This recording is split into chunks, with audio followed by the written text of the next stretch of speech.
OntarioLoval.com here trackside, getting ready for the Great Canadian 200 here at the Delaware Speedway, staying with Jonathan Urlin, the most recent winner late model competition here at Delaware.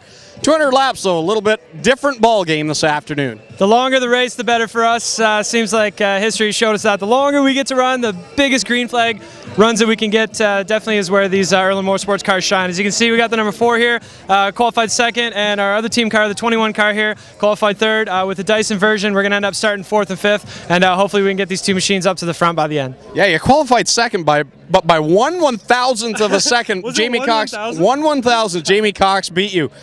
How can you gain 1/1000th on the track to get the pole next time? I mean, 1/1000th of a second is seriously like doing that with the steering wheel. It's like maybe not even that. I mean, it's like a piece of dust going across the track. But I mean, that just goes to show how competitive the sport is. We're times are separated by that much of a margin. Really goes to show. It's a whole lot of fun to be around a sport that's that competitive. When guys are separated by that margin, it really makes a good show for the fans. So again, hopefully you can get some long green flag runs and really put on a good show for these race fans out here. Now, normally on a Friday night you run under the lights here. How much difference is there to compete this afternoon? Did you make any major adjustments to race during the day and for 200 laps? We never, ever stop tweaking on our race cars. It's like we're a completely different setup that we had last week. I mean, as you mentioned, we were able to win the race, get on the pole, lead every lap, win the race, and we've completely changed everything for this week. It's always different, and that's not even just necessarily because of the sun. That's just because we always need to keep improving and always need to keep adapting.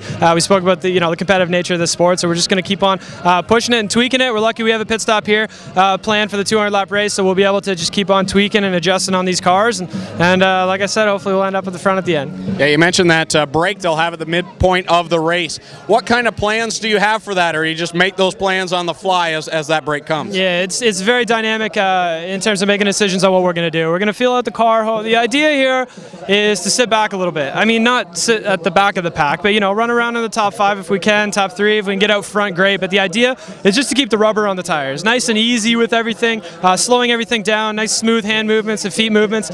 Keep as much rubber on the car as we can. At the halfway point, we'll adjust on it based on where the balance is in the car, and hopefully that strategy will prove to give us the best car again at the very end of the race with the best rubber, the best brakes, best attitude, and hopefully best results.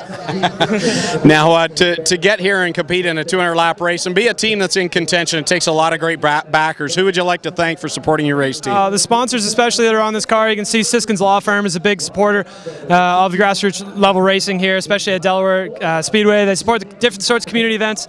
Also, Rogers Wireless is a great partner of ours. CIBC Woodgundy, the Larry Manny Investment Group, Tilco Electric. The list goes on and on. I mean, we're just so lucky to be part of this sport, as I mentioned, and it's not just the sponsors that make this happen. It's the race fans that are up in the grandstands coming and supporting us, playing around, burning some tire and fuel, and most of all the family support. My dad's here in the pits. It's, an old-time racer. As you probably know, been around the sport for 30 years now, and he's still out here thrashing even in his old age, and definitely helped me keeping this thing up front. Yeah, you mentioned the fan support here. How cool is it to have the little kids out here and getting your autograph? A fun time before a big race. It really is. I mean, this sport definitely is all about the kids. It's an entertainment sport, and there's so much competition these days. Video games, and DVDs, and everything else that goes on. So, for the promoters for Urlin and the rest of the guys who are doing this racetrack to build brand new washrooms and a clean VIP area, that's the sort of things that keeps the families coming back. I mean, if you go to a racetrack with your family, of course it's the mom generally takes kids to washrooms. If it's dirty washrooms, then the kids are never going to come back. So the improvements specifically that they've made here at the grandstand at the facility here definitely supports bringing the families out, and that's really what it's all about, is a family sport. And we're definitely happy to have all the kids out here, because again, when I grow up and my kids are racing, it's these kids that are going to be supported. So again, competing with everything that's out there now, we're definitely lucky to have all the families out here, and we're very thankful for that. All right, that's Jonathan Urlin getting ready for 200 laps here at the Delaware Speedway. I'm Greg Kilman for OntarioLoval.com.